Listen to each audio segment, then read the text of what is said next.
apologies for resisting bad governance and its attendant negative impact on the society. Now, he wants or will be, whether he likes it or not, talk about the state of the nation while projecting the art of non-violent. What do you mean by non-violent resistance? Tell me about it. Non-violent resistance, I don't know. It's just one of the many forms of. It's not. I wouldn't say it is something that is a cornerstone of my ideology. Non-violence. I feel we as Nigerians, we don't really have to be violent because we have democracy and we can use our democratically available positions and opportunities to enhance the well-being of all motherland people. I mean, not only those of us based on the continent, but everybody in the diaspora as well. So, I mean, for that reason, I think we have the opportunity to engage our oppressors, in the field of ideas, in the field of humanity, and also politically to find a way to advance our own African goals for the people of this continent. When did this urge to do this come to you? I think in one way or the other, I've always been kind of involved. I think all my life I've been involved in one way or the other in the struggle for the emancipation of African people from neocolonialism and oppression. So I think in that aspect, I've always been involved, being by my father's side, my uncles. So for me, it's just a way for me to say, okay, it's a time for us to also see how we can begin to organize people and see how we can start a dialogue among Nigerians on how we, as Nigerian people, can begin to lift ourselves out of this situation that we are in today. I mean, I think it is important that we know that for us to be completely developed in Nigeria, both politically and culturally, we need to be deliberate with our actions. Yeah. Many Nigerian people believe that we can just sit in our homes and let things happen the way they keep happening, and one way or the other, one day things will just get better. I think the real goal of Nigerian resistance is to let people know that nothing can happen in this country positively if we are not deliberate about it. So we the people have to let our oppressors, both the business and political elites, know that we are becoming deliberate, know that we are organizing, know that we are coming for the power, to represent ourselves for the tomorrow that we want to see. I think that is what is necessary. Now, when you look at Nigeria, since of course you attain the age of reasoning and maturity, are you surprised that some of the things your dad talked about in his music, those things are still with us today? Well, I'm not surprised. The only thing I'm surprised about is that people try to act like it's a prophecy. Like, oh, fella was saying something that had not happened then, and then it starts happening. But the truth is that fella was saying the same thing then like he was saying now. Is that more people in Nigeria today are in poverty. So back in those days... But the government says they've lifted a lot of persons from poverty, and they're looking at lifting more in the next 10 years. The government cannot really say that they've lifted people out of poverty. What they will say that they are giving you poverty alleviation programs. You understand? So that's what the PAP. So they do it all over Nigeria, meaning for you to find a bit of comfort in your suffering. Not that they want to stop you from suffering. So I think that thing goes through all sectors of society. When you look at the Mawa ban, for example, and Okada ban, for me, Okada riding and Mawa riding is not a livelihood, it's not a career, it's a means to survive, so you are not eating paper. But it doesn't stop you from suffering. But then, other Nigerians who are in the middle class, who are also suffering, can use you as a slave. So you can carry them for maybe a kilometer, 200 kilometers, they pay you 100 naira, So people want this system like this to continue, where we are exploiting one another, where we are not looking out for the best for one another. And I think that Nigerians deserve a lot more than that kind of living, So you see a lot of governors, a lot of rich people in Nigeria buying Okada, Mawa, and grinding machines, and call it empowerment. exactly, and call it empowerment of the people. I mean, ask them how many of their children have they bought Mawa for, or how many of their children have they bought Okada for, and say that they've been empowered. Say, I leave my house, now I give you Mawa, go and make a living and live a comfortable life. You never see them doing that.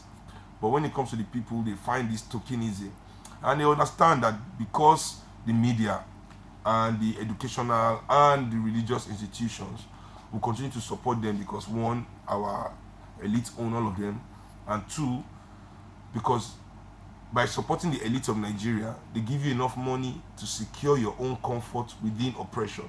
And that is why the middle class is also very, very, very, very indicted as well.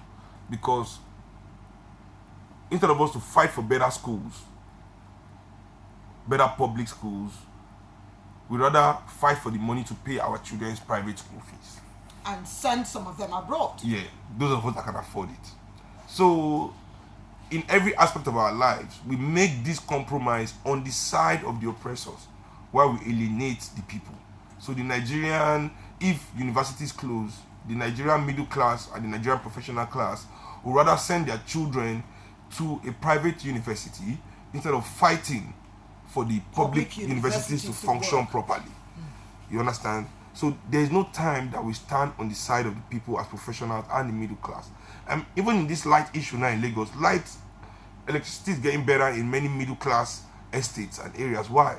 Because they're going to negotiate with the discos to pay them a special rate, to give them the light that everybody is supposed to share. So the poor people in the neighborhood end up not having any light at all, while the upper middle class or well-to-do estates have light all the time. But I'm telling you, the discos are actually complaining also, because we're putting together a town hall where we're bringing the discos, head of the discos from all over Nigeria. Discos can complain all they want. They're going to be there so that people can get to talk about some of these issues that you've raised. But now that you've talked about education, of course, these are some of the things that your Nigeria resistance movement will be, fighting for and talking about. I'm sorry, discos complaining, in Nigeria. It's the same way, you see politicians complaining in the Senate.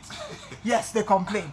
Now, you find that Nigerian government officials, many, I don't want to say all of them, have their children schooling abroad. From the youngest, of course, maybe to the eldest, they're schooling abroad. You even find people who are heading educational institutions. Their children cannot attend the schools or the bodies, those institutions that they are overseeing. What do you make of this? And the people still go out to vote those people into office. Well, I mean, people are, in a way, as I said, Nigerians are a bit, we are a dominated people. So it is difficult for people to make a choice when there is no choice for them to make. It is difficult for the people not to vote for the choice that is put in front of them. I don't vote. But that is a real personal reason, because for me, voting is so... Did you just say you don't vote? Yeah, I don't vote because I've never been given a viable... So why do you complain if you don't vote? No, but voting is not the only... voting is not the only way to be socially responsible or perform your civic responsibilities. I do other things during election period, going to town hall meetings, canvassing people and educating people about their rights and how to vote and the values and ideologies that they should vote for. That's a separate thing. At the level of politics where I am, you cannot ask me to vote either Atiku or Buhari. At the level that I am in politics, I will not take those options, because I know that there are more viable options out there to vote for. And in the last election, I did actually vote because I was not around. I would have voted for Showore if I was around. But then I couldn't register because I wasn't around. And when you come back, and another reason I don't vote in Nigeria is that they ask us to register to vote. My ancestors died for me to have the right to vote. My right to vote cannot now be, secondary to your own license for me to vote. Many Africans have given their life, their blood for all black people all over the world. We have to remember that black people, not only black men, but black people all over the world were never invited to the table for anything. Be it education, politics, transportation, medicine, everything for us was a struggle. So the right to vote is something that was paid for, like everything else, with the blood price. People died for you to have the right to vote. So nobody should tell you, because you have not registered one piece of paper, you shouldn't vote. These are the ways that elites in societies control democracy, so they can manipulate the results how they see fit. So that's so you find this all over the world affecting black people.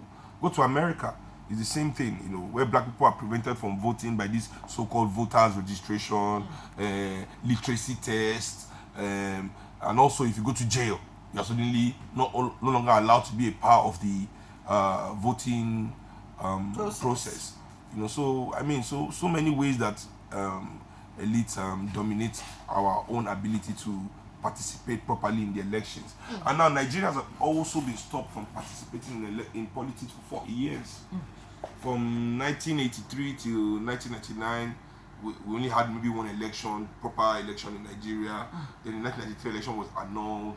All this while, Nigerians are banned from elections. So that created a lot of apathy, for politics. And Nigerians need to be re-educated, to understand what they are voting for and what voting is. And we have to stop thinking of Nigeria as the cities, Lagos, Calabar, Port Harcourt. We have to engage our people in the rural areas where the majority of Nigerians are. And this is where these politicians win elections, in these places where nobody goes. But they find their ways to get there. They don't even have to go there. To campaign. No, they don't even have to get there. They have their officials there to, make sure that they put the results how they want it to be. Or they give them some kind of incentives, exactly. like the stomach infrastructure. Infrastructure, which is fake. They didn't trust me. See, these governors like to give people bad name. I'm telling you, we have to watch what these elites say and take it with a pinch of salt all the time. When a man like Fayose comes out and talks about stomach infrastructure and then he wins the election, you actually think that the people voted for him because he bribed them. So you are looking at the people as stupid. When the people, majority of them reject the bribes, do not participate in the election, and these people release the results that they want to release because of the power that they have, So how do you think, because I see it here that Nigeria Resistance is actually hoping to educate Nigerians on the methods for resisting bad governance. On the tip of your fingers, what are those methods that you think Nigerians should know if they want to resist bad governance? I think as motherland people, one of the strongest weapons we have to resist bad governance is Pan-Africanism. If motherland people, really, in Africa here, begin to actually add Pan-Africanism to the criteria of the political candidate that they want, I think that will increase positive output in government a lot. I also think that boycotting is something that Nigerians don't do, and let me explain that. So for example, in Nigeria we use imported petrol. I'll use the big industry of petroleum. This is one of the things that drives this country. So for example, when the oil marketers want more money, they shut down their taps, they create queues, to put pressure on the government to say, oh, the world prices are going up, blah, blah, blah, blah, blah, and they need more money. They cannot sell us petrol at these prices that they are making.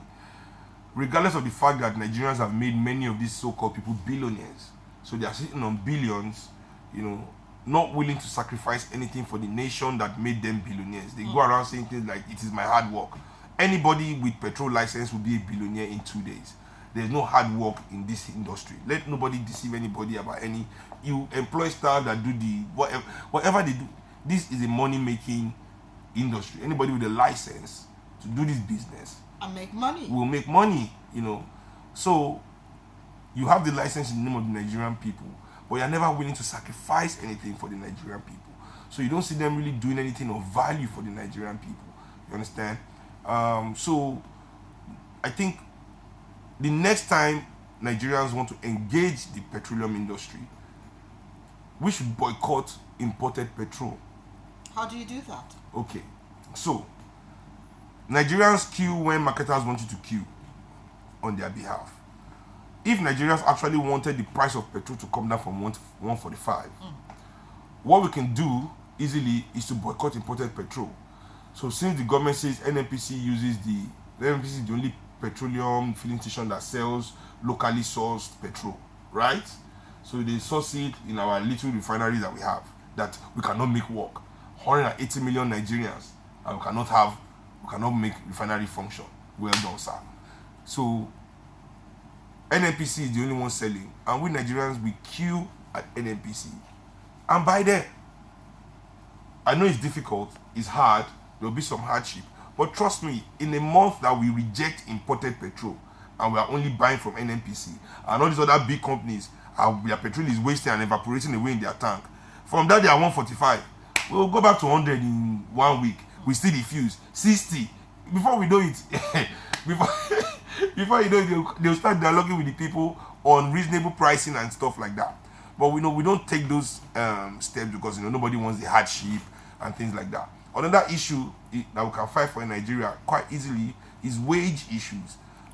How Nigerians are paid unsustainable wages, and people are distracting us fighting for minimum wage. Minimum wage means nothing. In fact, minimum wage is an insult. When it can't take you to the bus stop. No, I mean, even if it was $10,000, it makes no sense to say that there's a minimum wage in society, because minimum wage cannot impact quality of life. What can impact quality of life is maximum wage.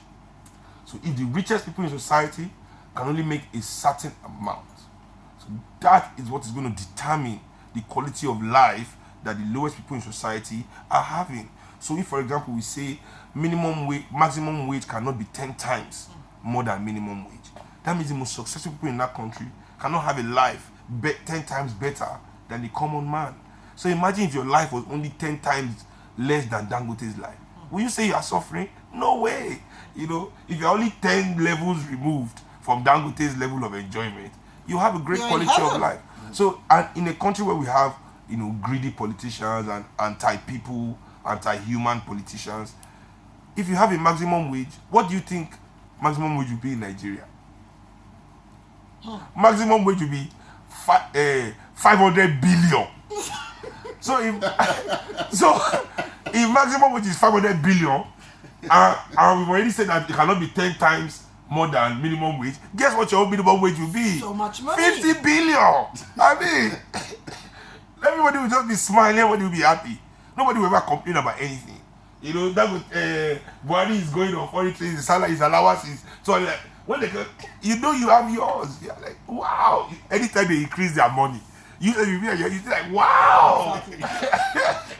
Increase it more, please. Because every increase will affect everybody in society. But when we talk minimum wage, we can definitely trap people in some kind of subsistence lifestyle, where they can never really achieve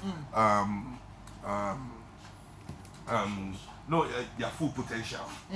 All right, I'll just give you a breather now because we've been talking for quite some time. The lines have been buzzing. Let's get you involved in the discussion this evening. Seun Kuti is the guest, and we're talking about governance, of course, in Nigeria, and some of the things that you can do as a citizen to say no to what it is that these government officials are doing. When you talk about the issue of salaries and emoluments, you see that they come together. And when you look at it, the people who are holding Nigeria to ransom are not up to 5,000 persons. They are not up to, they're never up to 1,000. They're not up to 5,000 persons. They are not up to 1,000. 5,000 is too much. So as I speak to you, there's a little boy who is just 15, who I'm sure hasn't done anything wrong to anyone. His kidneys, 2 kidneys are down. He's there in Lasso. The last time I saw him, he was in Lasso. And his parents have no idea how to raise 12 million naira. That's what they think it is. But I know that's just the tip of the iceberg. Because they have no idea. They don't even have an idea how long that journey is going to be. And this is a country flowing with milk and honey. Have you been to, I was at CCX lounge. You people should check it out. It's at Kofo Abayoni. Belongs to Chocolate CE, the OMI. They opened a really nice place. And right behind this place is a gigantic apartment building of like 20 floors, like 200 apartments. I mean, it's so big, so exclusively luxurious, completely empty. And people are living on the streets. So these are the kind of rich people we have in Nigeria. I say to people, like, so instead of just putting that empty building there, we have the kind of people that would rather take that money and leave that building empty than build a low-cost housing estate that people will actually use, but will not give them as much money as that building. Like what Manny Pacquiao did. I hear he built about 1,000 units for people. I don't even want it charity. We are not saying charity. We are saying, in a country like this, in Nigeria, where Manipake is a boxer, so his own money came from his own talent. In this our country where we know that everybody's money comes from our pockets, we deserve more from them. So me, I'm not greedy, I'm not stingy, I'm not saying don't spend your money, don't do what you like. But the money in Nigeria is our money. So spend your money, but our own money, use it for us. Our own resources, use it for us. So for example, when I look at somebody like Bill Gates, see, Bill Gates kind of wealthy. Even though to some certain degrees, he's still an exploitative wealth from his own people. But you can see what he has added to America. Even Africa. He has only come to take our money and give us and make sure we don't have competition. But he's doing some things in Africa. All he's doing in Africa is to make sure that Microsoft has no competition in Africa. Finish. That's all he's doing. Don't think anything of it. Don't sit down and be thinking. But he does something about health. He does something about health. Nothing. Anyway, so let's take because I know the amount of people in America people don't have healthcare. So Bill Gates should go and fix that. Fix the health. Don't tell us that in Nigeria we don't have healthcare. All right then, let's hear from you. That's 09060005748 is the number to send your WhatsApp message to. That's 09060005748. To call into the program is 09060007158. Turn down the volume on your radio set when you call. If I hear myself on your radio, I'm sure you know we won't have a conversation.